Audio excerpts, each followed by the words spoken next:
10 KG 410 গ্রাম।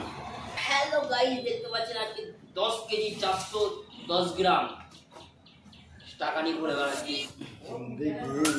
একটা,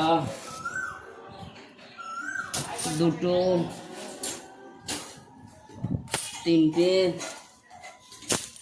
সব 10 টাকার কয়েন, সব 10 টাকার। এর ক টাকা আছে দেখি। তো বন্ধুরা দেখতে পাচ্ছেন 5000।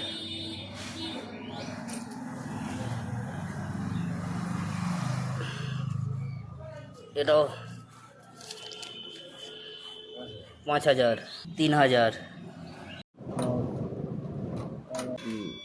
1 2 3 4 5 6 7 8 9 10 11 12 13 14 15 16 17 18 19 20 21 22 23 24 25, কারণ 12,500, 13,400 টাকা খুচরো পয়সা সব দিয়ে দিলাম।